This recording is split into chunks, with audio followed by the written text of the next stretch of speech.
Good evening, friends of the Creaking Door. This is your host inviting you into the inner sanctum. Come in, come on in. Oh, come on, we love company. Simply can't do enough to them. We've got lots of games custom designed for our guests. They'll simply slay you. The favorite's called A Tisket, A Casket. But the game we play best is called Revival. Oh, it's wonderful. You pass out and we try to revive you. If we don't, you don't.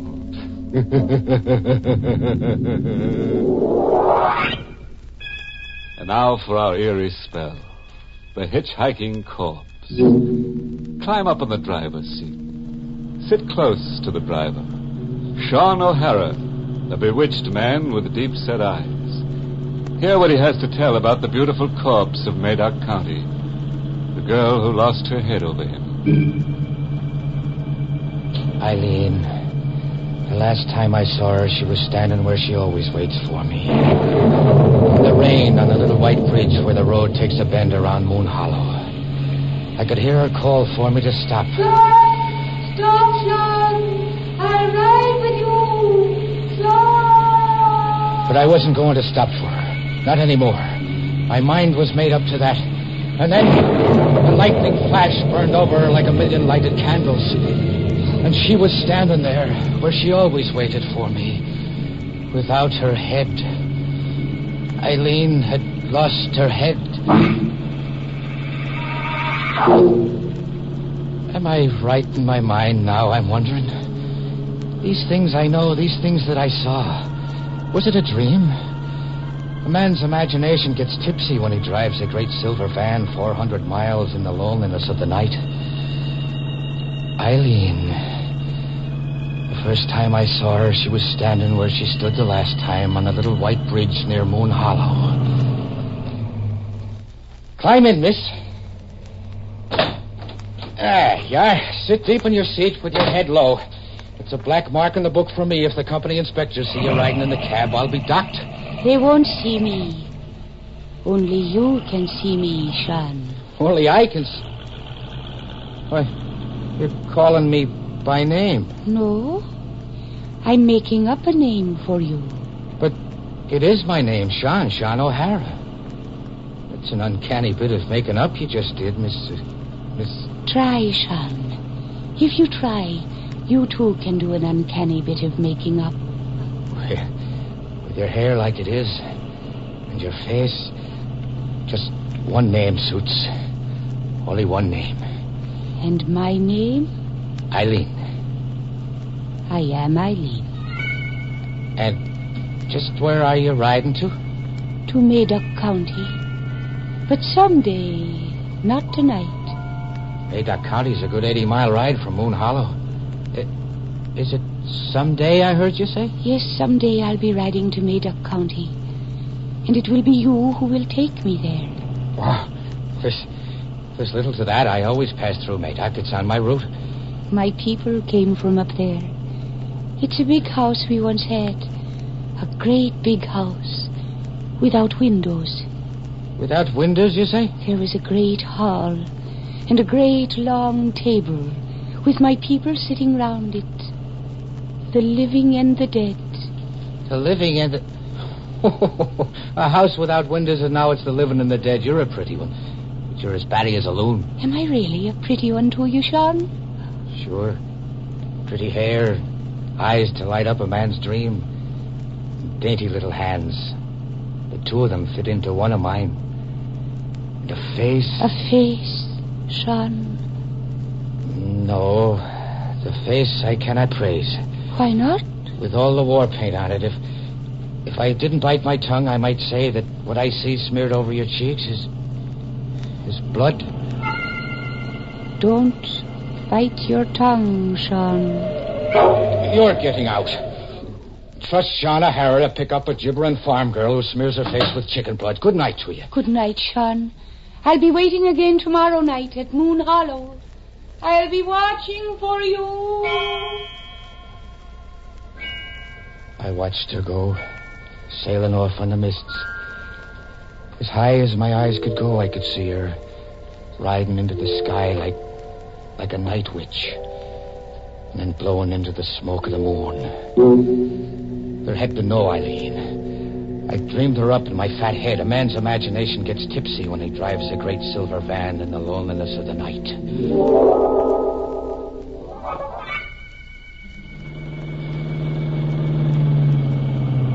Away up, I pulled into the yard behind old Morgan's diner to sleep the night from 2 to 6, curled up in my cab like I always did. I'm a hearty man and a steady sleeper, not given to dreaming. But this night, bad luck to me, I dreamed. She was leaning over me, Eileen, with the moon in her eyes. And now the blood was wet on her cheeks and running down in big red beads to splash my shirt. The old mill house in Meadow, where the water falls, in Meadow. The old mill house in Medoc, where the water falls. The old mill house in Meadow, where the water falls. You must see that the dead go home, Sean. See that the dead... Eileen... Eileen...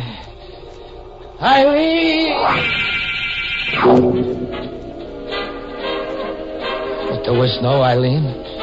I'd been dreaming. Dreaming, but the radio was playing loud enough to wake the dead. The dreaming man doesn't turn on the radio. Eileen! You always wake up like a roaring lion, O'Hara? Huh? What? It's me, Morgan. I guess you've had all the music you need to wake you up. It was you who turned my radio on? Me it was. Were you thinking the radio turned itself on? I had a dream about a girl. A nightmare's more like what you had. From the looks of you, you were thrashing about in that seat and beating yourself on the face with your fists. Beating myself? Why is that? Well, the blood all over your shirt. Blood? Stop looking bewitched, O'Hara, and look in your truck mirror to your nose. You gave yourself a nosebleed in your sleep, and that, my boy, was no dream.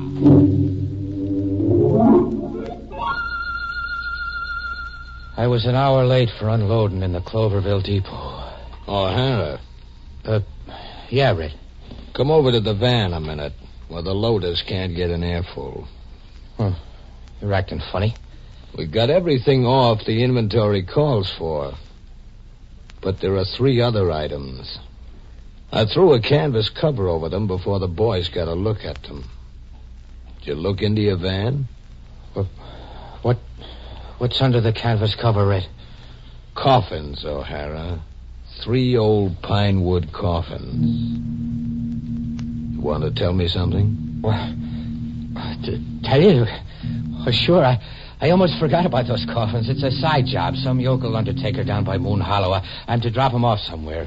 Save him trucking charges that way and make myself $20 side money. Quit lying to me, O'Hara. And to yourself. Oh, lying, you say? But it's a fact, Red. Positively a fact.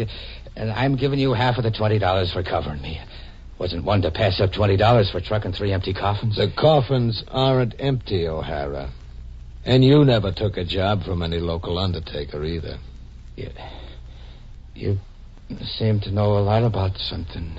I know Route 266. I was born and raised here. What is there to know? For one thing, the red-headed witch of Moon Hollow, maybe. You might be trucking the dead for her. Eileen? Or any name you give her. She was Katie to a trucker named Conway who had your run once. To hear Conway tell it, Katie, or Eileen, was always trying to get him to take her dead out of Moon Hollow to somewhere else. To Medoc County, to the old mill house. Or somewhere. Anyhow, that's how the story usually goes. But what she's really out to do is drive you crazy. How do you know there is such a girl? Those pine boxes in there. I saw them on Conway's truck once, like they're on yours now. Conway dumped them right back in Moon Hollow. Take my advice. From now on, pass the redhead up. Jam your accelerator to the floorboard and go past her at 80. I don't know what I'll do.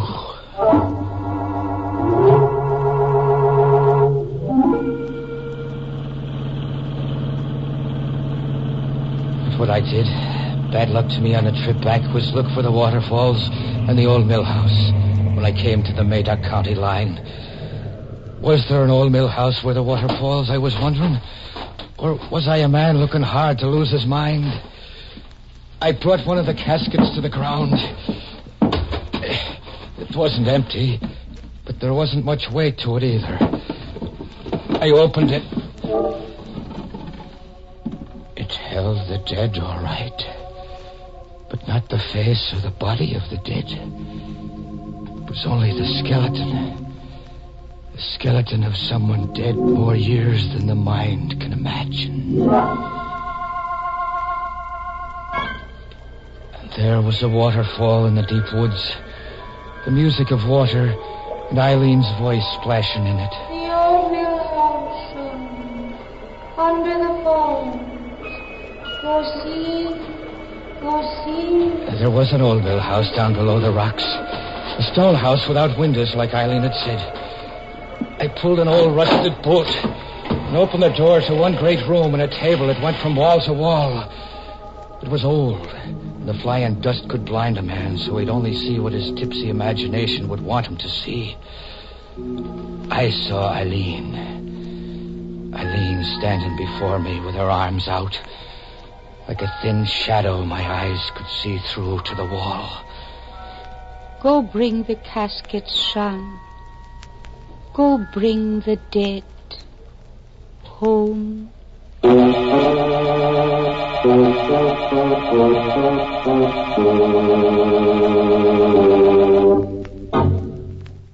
Well, here's something terribly new in thumbing a ride. A witch hiker. And a neat switch, too, on the old boy meets girl formula. This one's boy meets ghoul. Eileen, now there's a bonny lass dead set on getting ahead. And if she keeps up the pace, she'll have O'Hara shorn of his sanity any mile now. But let's get back beside our bewitched trucker. A man's imagination gets tipsy when he drives a great silver van in the loneliness of the night. But there was an old mill house where the water falls, as Eileen has said. And it was there I left 3 caskets of the old dead.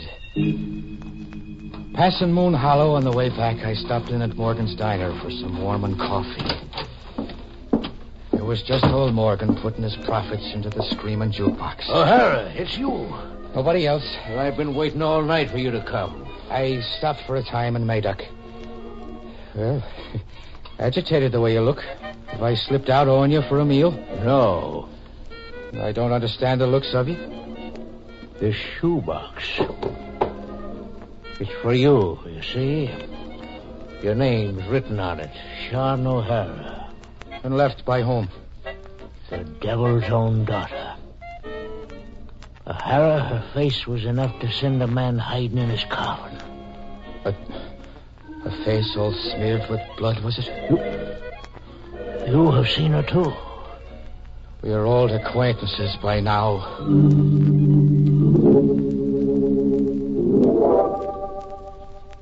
When I left Morgan's prying eyes, I opened the shoebox. It held a small white envelope and an old rusted tin can. I opened the envelope. 2 tickets there were to a costume party in the Moon Hollow firehouse for the next night. And the tin can full of money.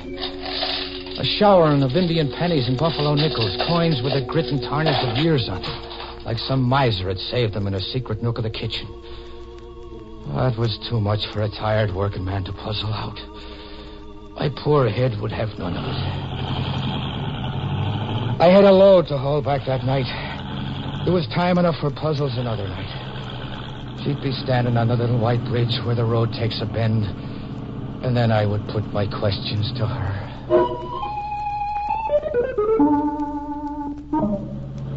She was standing there the next night, watching for me, calling for me to stop. Sean! Stop, Sean! Her hair was wild as before, and her face the same. Her dress was changed. It was a costume now she was wearing. All silk and gaiety, like she was dressed up for a party. No! Yes, Eileen. You weren't going to stop. For a fact, no. You'll not be riding in my cab. And I'll not be trucking your dead ancestors anymore. Not for a barrel of nickels and pennies. Here, take your money back. No. It was Grandmother's savings. She wants you to have it. Oh, so there's a grandmother, too, is there? Yes. And when will she be riding along to the old mill house? Tonight, Sean. She will ride with you tonight. And after that, I'll be riding with you to Madoc, too. And that settles the count of your people? No. It still leaves you, Sean. Me? Am I hearing you say me? Yes, you too will sit at the long table in the great hall of the dead. You will sit beside me. Alive, is it to be? Or dead? Dead, Sean. Like us. And what will snuff me out, a hardy man like me without a sickness? You will just die. Your heart will just stop. My heart will stop. You don't want to sit beside me? It's not by way of wooing a lady. Sean? Yes, Eileen. Do you like my costume? I do. And what's it for? The dance at the firehouse. I thought you would take me. I think not. Then I will go alone. Good night, Sean. Compliments of the evening to you, miss.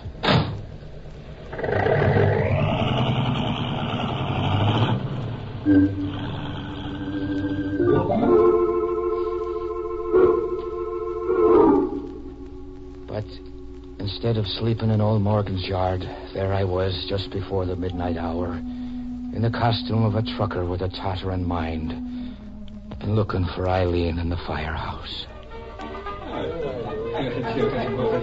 I found her in her silk and gaiety where the Japanese lanterns were dimmest, wearing a mask like the others were, but not dancing like the others. Eileen? Sean, You're not surprised I came? I knew you'd come. You're not dancing? The music is stopped. It's unmasking time. Midnight's not a minute away. The caller's announcing... Attention! Attention, everybody! It's midnight! Everybody, unmask! You're not unmasking, Eileen? You unmask me, Sean O'Hara. All right, I'll... Speak again. Say my name again. Sean O'Hara. Your voice. It's not the voice of Eileen. I am not Eileen. Put your hand to my mask, Sean. Yeah. You're an old lady. I am old, and the life you see is the last I have to show. Look at me for the last time, O'Hara. I am Eileen's grandmother. But Eileen, she was here. Her hand was in mine, dressed in the costume with the silk and gaiety you're now wearing. Eileen slipped away to leave me with you. You have business with me now, Sean. Business, you say? Take me to Madoc County, the old mill house where the water falls. I'll be waiting to ride with you, O'Hara. Don't be long.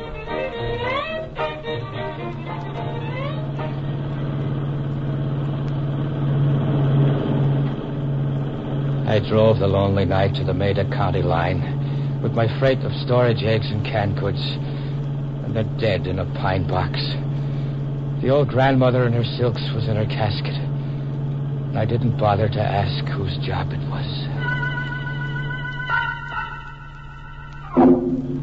I put the questions to Eileen the next time she waited for me where the road takes a bend around Moon Hollow. And she was there like I knew she'd be, pointing her thumb to hitch a ride. Sean, stop for me! Sean! But I didn't stop this last time.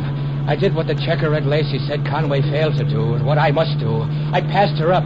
I pushed the gas accelerator to the floor and passed her by at 80. I listened her shriek where the highway bends into Moon Hollow. But I didn't leave Eileen behind. She was on the seat beside me.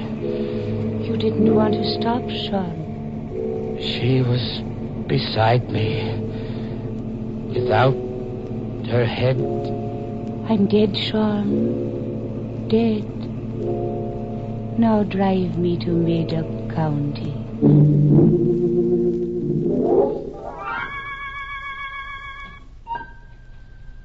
The imagination gets tipsy. The sheriff of Made-Up County is one to know it. And the doctor beside him looking at me with eyes of pity is one to know it, too. I hear them talking to me, but the words go sailing into the smoke of the moon. I listen, but I do not understand. You ran over her on the bridge down in Moon Hollow last night. A 20-ton truck, O'Hara. Her head was severed. I'll tell you all you need to know about Eileen Grant, her grandmother, and her people. They were run out of the old mill out of Madoc County about 30 years ago. Native superstition did that. The family was thought to have, well, call it evil powers. Where'd you take Eileen to, O'Hara? Nah? Eileen. What did you do with the body? I'll take you to her. Come, I'll take you to her.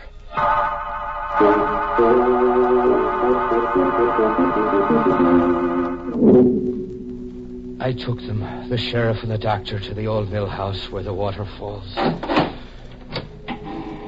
Here, Sheriff, is Eileen and her people sitting around the table in the great hall of the dead.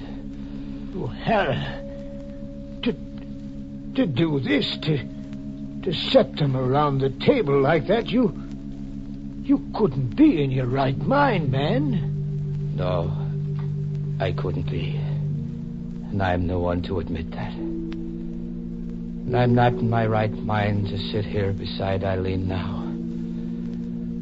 What can there ever be between a man and a girl? Sitting and rotting in an old mill with their ancestors looking on. O'Hara. Say, Doc, take a look at him. O'Hara's dead. Dead? To sit down and die just like that? Just like that, Sheriff. O'Hara's heart just stopped. As if he willed it to stop.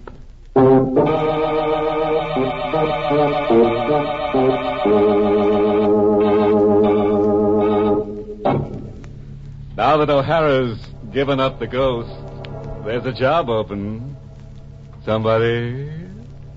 As a special inducement to insanity, a pretty girl goes along with every truck. Oh, sorry, friend. I can't tell you which of the two jobs is the more harrowing. Moral? Oh, sure. I've got one carved right here on my vertebrae. This is for any motorist who runs across Eileen. Give her the go-by, Bob. All she'll get you is dead mileage.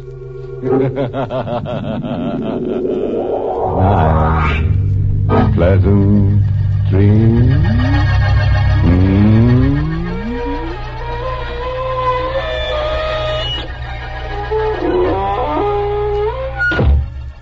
Inner Sanctum has been brought to you through the facilities of the United States Armed Forces Radio Service, the voice of information and education.